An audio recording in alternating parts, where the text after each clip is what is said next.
What's up, YouTube fans? Today, we're going to take a look at the Transformers Kingdom Optimus Primal. So this is a Voyager class. I got this from Target, but you can get this really from any of your Transformers retailer. I just happened to find it in store, and I picked it up because I'm very excited to have my first Beast Wars character. The only other one I have right now is the Rat Trap, which I did a review for. I'll bring him in a little bit later so we can do a comparison. But he does come with a collector's card. This is the Autobot Arc. So if you peel this off, there's the Arc. I haven't seen this one yet, but it looks cool. It's so weird to me that they're giving you a random card instead of the card for Optimus Primal. I would have rather just had the card for Optimus Primal. But that's cool. It's a nice card. I won't be collecting these. I don't really care. But if they gave me Primal, I would have collected it and put it in my card collection. But this is just a little strange. Anyway, here's the figure out of the box. It does come in the robot mode. Really good looking. Let's take a close up on that face. That face sculpt is just beautiful. One of the things that really surprised me is the amount of paint. So let's just put these up for a second. You can see those ears are painted silver. The helmet is a blue plastic, but then this crest is painted silver. The mouth is painted. The eyes are painted red. Not just regular red, that's bright red. The chest is painted with that bluish, metallic blue. It's got red accents there. Light blue here. I mean, really just outstanding amount of paint. Blue accents here, silver down here, white on the legs, red on these, and then red on these pistons. Just wasn't expecting this much paint. You got the red and the white here. Nothing much on the back. There's the back of them. Let's put up an image of the G1 Optimus Primal. Even though this is not actually from G1 Optimus Primal, this is from the show, and we have yet to see what he looks like because we haven't seen the Kingdom show on Netflix yet. But with that being said, he looks a lot like his G1 counterpart in this mode. Let's go over his features. He does have a lot of different features, and it's fun. I mean, it's a really fun figure. So the first one is his arms. So if you push up right here, there's a little square. You push up on that, and his gun pops out of his arms, which is really cool. And you can't angle this. You have a little bit of articulation there. So he can be shooting his bad guys, which is nice. I like that. On the back, you have these. So these will articulate up and down. I think they're meant to look more like that. But overall, nice looking. Those are just plastic. Those aren't painted.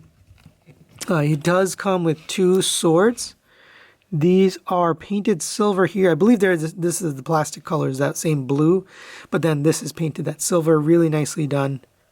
Looks really nice, nicely sculpted as well. These just fit in the hands. It's a circular hand, so you can just stick that in there. And, I mean, come on. Let's keep going here. You can store these weapons too if you don't want to use them on his body. So you just take them out of the hands, and there's a slot right there on the back on both sides. So if you want to peg both on there, you can. And there you go, that iconic look. All right, now let's go over his articulation. So the cannons here will aim back and forth. Let's just put them up for now so you can see the head does rotate all the way around. Goes up to there and down to there. The shoulders rotate all the way around on this joint. And then you also have a butterfly joint that folds in this way. And limit is about there. Rotation at the bicep, single jointed elbow, but it gets you up all the way up to there. You do have this nice cover piece here, so it doesn't look like he's missing a whole bunch of elbow.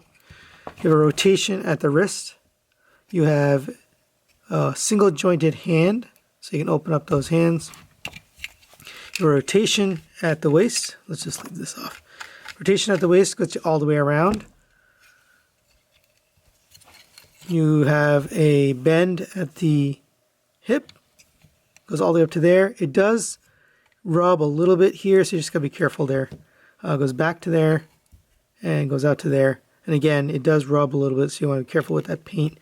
Like I said earlier, you don't see the scratch paint anyway. But for the knee, if you just bend here, you'll end up like this, and that's not really what you want. So you want to kind of hold here and bend so it stays pegged in. It's not a big deal. It's just a little bit irritating. You're going to have to hold that. You do have that. You have a rotation at the thigh. You see that much movement. And then you have a rotation here again at the calf. And then you have an ankle tilt back and forth. If you want, you can lock this in, or you can unlock that and get that up. But you do have this toe tilt here for extra articulation. And then you also have ankle rocker this way.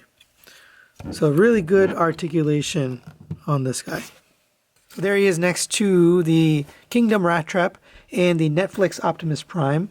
So obviously shorter than the vehicle version of Optimus Prime, but much taller than his buddy Rat Trap here. These guys, obviously, there's going to be a whole set. I do have the other Kingdom figures coming. We're going to take a look at them all together, but this is perfect. All right, let's get this guy transformed into his beast mode. So go ahead and take the swords out. And I guess you could leave them back. No, I think they would get in the way. So you want to take those off. So go ahead. The first thing you can do is arms. Just fold these down. They do kind of click into place, so you had to click them back out of place.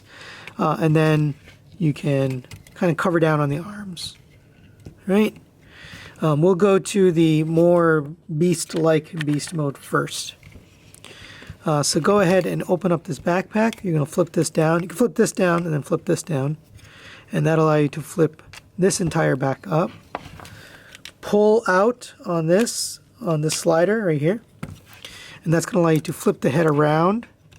You're going to rotate this head up and then rotate that around.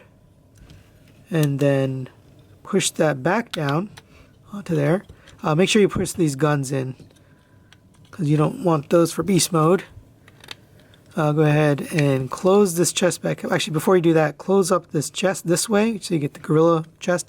Then you can close up the head back into there. So it looks like that. Go ahead and take this, flip this around, and leave that there for just 1 second. We're going to take this waist, flip it around. This is going to end up becoming the back of his body. You can fold these legs downwards, and then these, and it's not very clear in the instructions, but I believe they want you to have it like this, with his knee bent all the way. And we're going to take this, and the piston is going to go up into his leg, and as you fold it, you're going to have the foot flat, and then piston right up to the leg. Right, same on this side. Go ahead and fold it up. And again, it's going to peg in there. And then they want you to have this up in there. Go ahead and close this panel here. That kind of covers up the bottom. Make it a little prettier. And then you can cover up the top here with this panel. It's not a perfect cover, but it's good enough. And then rotate the arms down. Rotate the fists forward. So he looks like he's in this kind of pose. Lift up the head. And there you go. He is in his gorilla mode. You know, true gorilla mode. Just looks great. So let's get up close. You can see the detail. There is a little bit of robot kibble, especially back here. There's quite a bit. I mean, this is something that always turned me off to Beast Wars in the first place, was the amount of kibble. You can try to hide it a little bit. If you push it up a little bit more, you can kind of get it hidden away, but then he looks a little silly. I don't know, but it's okay. Overall, pretty well hidden. You can see little bits here and there, but I really like the look of this head sculpt. Look at those eyes and look at the fur. I mean, it's just so well done. Look, you can still attach these if you want to. In fact, that's probably good storage, is just put them on his back. And that does, you know, lose the suspension of disbelief because he's got swords on his back. and he's a gorilla. But either way, I think this looks great. So you can also have him in his standing gorilla mode if you like. So go ahead and take the legs and fold them down. I'm just going to take these off for now. Push the head downwards, and that's going to sit down like this. Push your arms down. You can rotate these hands back the other way. Open up this panel here, and we're going to take these legs, and you're going to basically collapse them down so that they're sitting inside, right? So he's kind of got his knees in front of the back of his legs now. And that's about all it goes. It doesn't really go any further than that. And then you fold this down, that's going to cover down on all that junk in there. And there you go. There he is in his standing beast mode. And man, again, he looks good. Looks really good. Here's the back. He does get exposed a little bit more in this mode because this doesn't cover down as much, so you can see a little bit more of the white and the red bits. Only because the way it's configured, it's not really able to cover everything. But either way, I think it still looks really nice. I love the look of this beast mode. You can pretend, you know, because of the butterfly joints I showed you earlier, you can have him beating his own chest.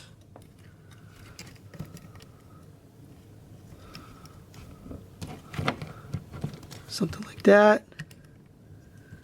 Articulation in this mode is pretty much the same as the robot mode. The only difference I would say is probably these is you can maybe have him perched somewhere where he's got his feet kind of over the top of a bar or something like that. Other than that, everything's pretty much the same. The legs are a little bit hindered because you got these two panels kind of to cover down and block the robot mode bits. And the head for the gorilla does have some limitation because if you lift it up, it's got some things in the way. So you can only get a little bit of back and forth. If you put it up, same thing. There's some limitation on how far you can turn it. But other than that, everything's exactly the same in both modes. Just the head and the feet.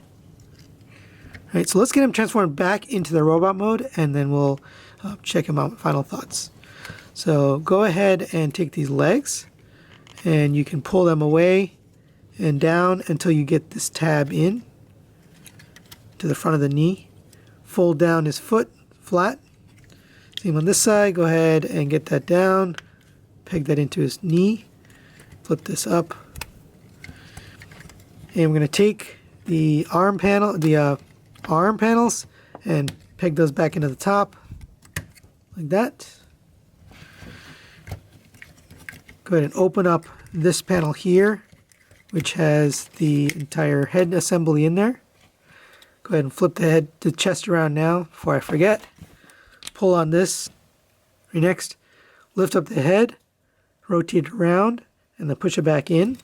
Flip out these guns. I found the best way is to use these little tabs right here, or you can stick a finger in there, but if your fingers are too big, you might have a little trouble doing that. But right, so get those flipped out all the way. Rotate this back around, and then push this in, and that should sit in like that. And then you're going to close up the chest. That's all going to meet back up. You can fold these panels down. Open up these two panels. Rotate the waist. And take this panel. Rotate this. And that's going to peg right into the back. There's a little slot there. So you got to kind of get it angled downwards and then pegged in. Just like that. And then this panel is just going to sit upwards like that. And there you have him back in his robot mode. So final thoughts on Optimus Primal. I love this thing. So I just think they did a phenomenal job on both modes. It looks really good. I can't believe this is $30. You know, I've been saying that for the whole Earthrise line, but I can say without a doubt in my mind, this is the best figure I've looked at so far. Out of the entire Earthrise Kingdom line, or I guess I'll just say War for Cybertron line, for the price, for the money. We did have, you know, figures like Scorponok and the Skylinks, but those are much more expensive, and also the Jetfire. But those are at the $80 price point. I think Scorponok was a $150 price point. But this is at $30. For $30, this is an outstanding figure. I would definitely call this a mini masterpiece. It just feels that good. The quality, the plastic, the paint, the details, the accessories, everything about this is near masterpiece level. So I highly recommend this if you are a Beast Wars fan. If you don't like Beast Wars and you're like me, I'm not really a big Beast Wars fan, but that's why I haven't bought any of the masterpieces. But this one for $30, absolutely. I do have the issue that was mentioned by other reviewers. The paint does scrape on this inner thigh right there. Unfortunately, you don't really see it in any pose that you put him in. You're never going to see that missing white. I love that you can move his toe, because then you can get him into a running pose or into a walking pose. It really just looks good. I mean, from all angles, this thing looks good. That's really it for this guy. I highly recommend, if you can get him from Target or any other retail store, you can probably get him right now. If not, you'll have to pre-order and wait for the pre-orders to come out on Amazon or Entertainment Earth or any of those other places where you can pre-order this figure, or Hasbro Pulse or wherever else. So good luck hunting, and thanks for watching. We'll see you next time.